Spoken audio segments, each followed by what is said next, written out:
ਖਬਰਾਂ ਦੇ ਵੱਲ ਆਈਏ ਤੇ ਸ਼ੁਰੂਆਤ ਕਰੀਏ ਕੇਜਰੀਵਾਲ ਤੋਂ। ਕਹਿੰਦੇ ਉਪ ਰਾਜਪਾਲ ਨੇ ਚਿੱਠੀ ਲਿਖ ਕੇ ਦਿੱਲੀ ਸੱਦਿਆ ਜੀ ਕੇਜਰੀਵਾਲ।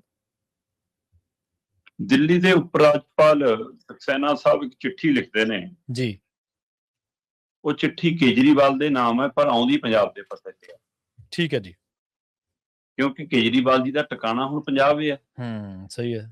11 ਸਾਲ ਕਹਿੰਦੇ ਜੀ ਦਿੱਲੀ ਦੀ ਸੱਤਾ ਤੇ ਤੁਸੀਂ ਰਾਜ ਭਾਗ ਮਾਣਿਆ ਤੇ 11 ਸਾਲਾਂ ਚ ਲੋਕਾਂ ਦਾ ਕੁਝ ਸਵਾਰਿਆ ਨਹੀਂ ਤੇ ਹੁਣ ਤੁਹਾਨੂੰ ਲੋਕਾਂ ਨੇ ਹਰਾਤਾ, ਇਸ ਲਈ ਤੁਸੀਂ ਵਿਰੋਧੀ ਧਿਰ ਦਾ ਰੋਲ ਨਿਭਾਉਣੋ ਵੀ ਕਹਿੰਦੇ ਜੀ ਭਗੌੜੇ ਕਿਉਂ ਹੋ ਗਏ। ਸਹੀ ਹੈ। ਉਪ ਰਾਜਪਾਲ ਸਾਹਿਬ ਨੇ ਇੱਕ ਲੰਬੀ ਚੌੜੀ ਚਿੱਠੀ ਲਿਖੀ ਹੈ ਜੀ। ਪ੍ਰਵੀਨ ਜੀ, ਹਰ ਸਿੱਕੇ ਦੇ ਦੋ ਪਹਿਲੂ ਹੁੰਦੇ, ਇਸ ਲਈ ਪਹਿਲਾ ਪਹਿਲੂ ਤਾਂ ਇਹੀ ਹੈ ਜੋ ਕੁਝ ਉਹਦੇ ਵਿੱਚ ਲਿਖਿਆ ਗਿਆ।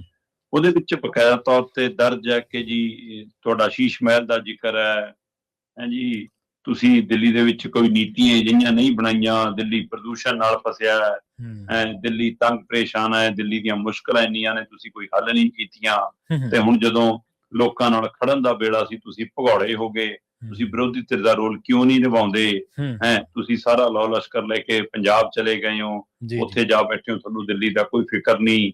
ਸੋ ਇਸ ਤਰ੍ਹਾਂ ਉਹਨਾਂ ਨੂੰ ਇੱਕ ਤਰ੍ਹਾਂ ਨਾਲ ਤੰਜ ਭਰੀ, ਵਿਅੰਗ ਭਰੀ ਤੇ ਸੱਚਾਈ ਦੇ ਖਾਸੇ ਨੇੜੇ ਚਿੱਠੀ ਲਿਖੀ ਗਈ ਹੈ। ਜੀ ਜੀ।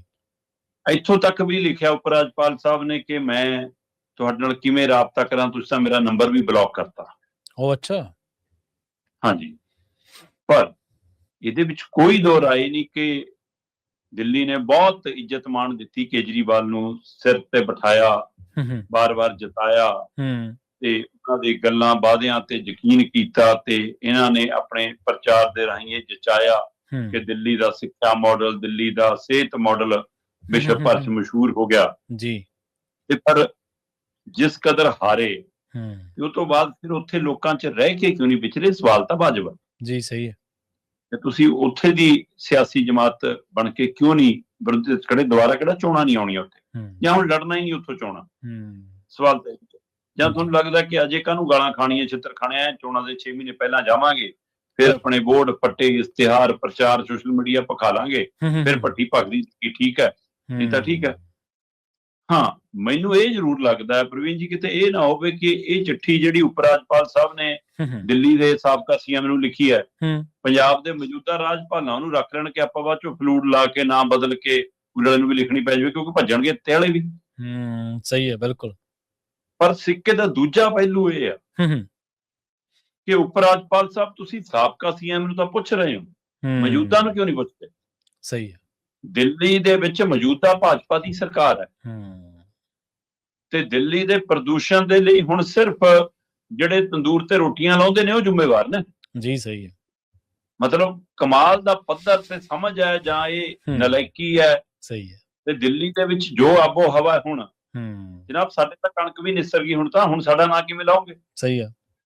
ਅੱਗੇ ਤਾਂ ਤੁਸੀਂ ਸਾਡੀ ਪਰਾਲੀ ਦਾ ਨਾਂ ਜੀ, ਧੂਆਂ ਜੀ, ਪੰਜਾਬ ਦਾ ਜੀ, ਸੋਸ਼ਲ ਮੀਡੀਆ ਦੇ ਉੱਤੇ ਖੂਬ ਪੋਸਟਾਂ ਚੱਲ ਰਹੀਆਂ ਨੇ। ਤੁਸੀਂ ਵੀ ਇੱਕ ਪੋਸਟ ਸਾਂਝੀ ਕੀਤੀ ਸੀ।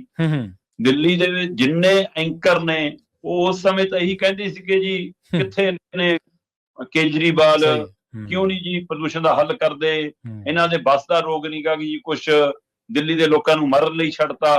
ਹੁਣ ਕਹਿੰਦੇ ਨਹੀਂ ਜੀ ਦਿੱਲੀ ਤਾਂ ਕੋਲੀ ਹੈ, ਇੱਥੇ ਤਾਂ ਫਸੀ ਰਹਿੰਦੀ ਆ ਹਵਾ, ਸਹੀ ਹੈ, ਇੱਥੇ ਨਹੀਂ ਬਾਹਰ ਜਾ ਸਕਦੀ। ਜੀ। ਸੋ ਇਸ ਲਈ ਉਪ ਰਾਜਪਾਲ ਸਾਹਿਬ ਜਿਹੜਾ ਸੱਪ ਲੰਘ ਗਿਆ ਉਹਦੀ ਲੀਕ ਪਿੱਟਣ ਦੀ ਬਜਾਏ ਜਿਹੜਾ ਮੌਜੂਦਾ ਕੁੰਡਲੀ ਮਾਰ ਕੇ ਬੈਠਾ ਕੁਰਸੀ ਤੇ ਉਹਨੂੰ ਪੁੱਛੋ ਨਾ। ਸਹੀ ਤੇ ਪੁੱਛਣਾ ਦਾ ਮੌਜੂਦਾ ਨੂੰ ਕੋਈ ਸਵਾਲ ਨਹੀਂ। ਧੰਨਵਾਦ। ਉਹ ਤਾਂ ਕੱਲ ਮੈਂ ਹਾਈ ਕੋਰਟ ਦਾ ਦੇਖ ਰਿਹਾ ਸੀ, ਹਾਈ ਕੋਰਟ ਨੇ ਪੁੱਛਿਆ ਕੇਂਦਰ ਸਰਕਾਰ ਤੋਂ ਲੈ ਕੇ ਸੂਬਾ ਸਰਕਾਰ ਤੱਕ ਨੂੰ ਕਿ ਤੁਸੀਂ ਲੋਕਾਂ ਦੇ ਲਈ ਕੀ ਕਰ ਰਹੇ ਹੋ ਪ੍ਰਦੂਸ਼ਣ ਦੀ ਸਥਿਤੀ 'ਚ। ਬਹੁਤ ਵੱਧ ਤੋਂ ਬੱਤਰ ਹਾਲਤ ਹੈ ਦਿੱਲੀ ਦੀ ਜੀ। ਇੱਕ ਡੱਕਾ ਵੀ ਇਹਦੇ ਉੱਤੇ ਕੰਮ ਹੁੰਦਾ ਨਹੀਂ ਦਿਖਦਾ। ਸਵੈ ਬਿਆਨਬਾਜ਼ੀ ਤੋਂ ਉਹੀ ਤਰੀਕਾ ਭਗਵੰਤ ਮਾਨ ਕਾਂਗਰਸੀ ਤੇ ਅਕਾਲੀਆਂ ਨੂੰ ਭੰਡੀ ਜਾਂਦੇ ਨੇ, ਹੈ ਨਾ।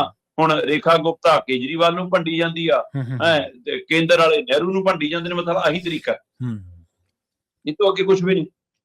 ਮਾਣਯੋਗ ਦਿੱਲੀ ਹਾਈ ਕੋਰਟ ਨੇ ਕੱਲ ਸਵਾਲ ਕੀਤਾ ਕੇਂਦਰ ਸਰਕਾਰ ਨੂੰ ਕਿ ਭਾਈ ਉਹ ਏਅਰ ਪਿਊਰੀਫਾਈ ਹੁੰਦਾ ਕੀ ਹੈ ਜੀ, ਜਿਹੜਾ ਹਵਾ ਨੂੰ ਸ਼ੁੱਧ ਕਰਦਾ? ਹਾਂਜੀ, ਪਿਊਰੀਫਾਇਰ ਹੈ ਨਾ।